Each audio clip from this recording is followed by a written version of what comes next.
Shalom, saya Stefana.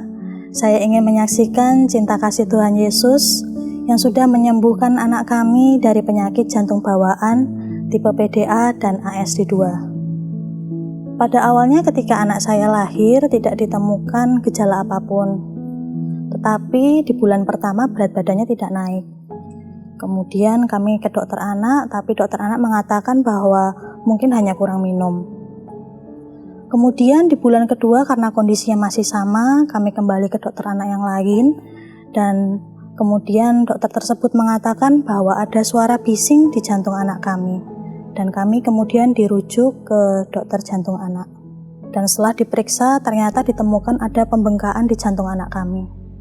Puncaknya di usia 2 tahun, lubang jantung anak kami sudah sebesar 11 mm, yang itu tergolong lubang yang besar untuk penyakit jantung bawaan pada anak.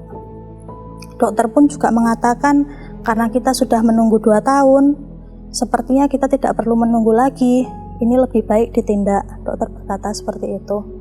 Yang kami rasakan, bagaimana prosesnya nanti? Pasti akan ada banyak tangisan, akan banyak teriakan, apakah kami kuat untuk melewati itu semua? Tapi anehnya, ketika dokter berkata demikian, tiba-tiba ada khotbah Bapak Obaja yang terlintas di pikiran saya.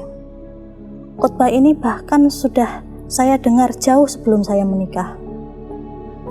Waktu itu Bapak Obaja berkata seperti ini, "Apakah saudara mau menerima mujizat?"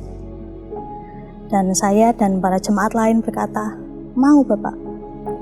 Kemudian Bapak Obaja melanjutkan, "Kalau begitu, tirukan saya."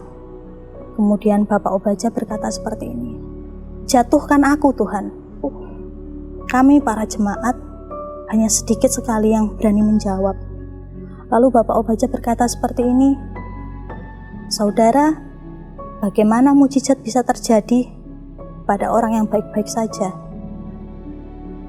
Orang harus terjatuh dulu, harus berada di titik terendah dalam hidupnya dulu, harus terpuruk dulu. Dengan begitu kuasa Tuhan dinyatakan dan mujizat itu terjadi." Ketika itu saya langsung teringat khotbah tersebut dan saya berdoa. Saya berkata kepada Tuhan Yesus, "Tuhan Yesus, ini adalah waktu di mana hidup kami berada di titik terendah. Waktu di mana kami merasa sangat terpuruk, tapi kami yakin Tuhan ini adalah waktunya mujizat-Mu untuk dinyatakan." Hari itu ketika dokter selesai USG jantung anak kami, dokter tampak mengukur seperti ukuran selang begitu. Kemudian dokter mengatakan bahwa pembuluh jantung anak kami masih terlalu kecil dan kami hanya bisa ditindak ketika berat badan anak kami mencapai 12 kilo. Akhirnya di hari yang ditentukan kami datang ke rumah sakit dan kami harus menemui dokter jantung anak kami terlebih dahulu untuk meminta pengantar. Ketika kami bertemu, dokter anak itu berkata, "Bu, bagaimana selama 6-7 bulan ini? Berat badannya naik apa enggak?" Lalu saya jawab, "Naik dok, naik lumayan." Lalu dokter berkata begini, "Tunggu deh, coba kita USG jantung biasa sekali lagi. Kita lihat dulu hasilnya seperti apa." Lalu ada 2 dokter yang berdiskusi sambil melihat hasil USG anak kami. Dan mereka bergantian menempelkan stetoskop di dada anak kami.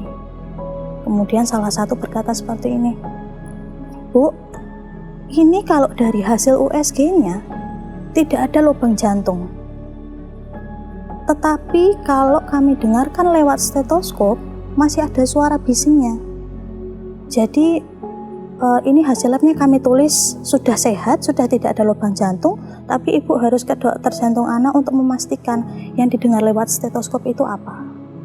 Dan kami kembali menemui dokter jantung anak kami, dan setelah dicek, dokter jantung anak berkata, "Ini bukanlah suara lubang, tapi melainkan suara katup jantung." Dan akhirnya di usia hampir 3 tahun, di bulan Juli 2022, dokter menyatakan lubang jantung anak kami menutup spontan. Di situ akhirnya kami tahu bahwa anak kami normal, sudah sehat, dan sudah baik seperti anak-anak pada umumnya. Saya mengajak saudara semua untuk terus beribadah, terus berpasrah kepada Tuhan bahwa Tuhan itu baik, Tuhan itu besar, dan apa yang Dia lakukan akan tepat pada waktunya.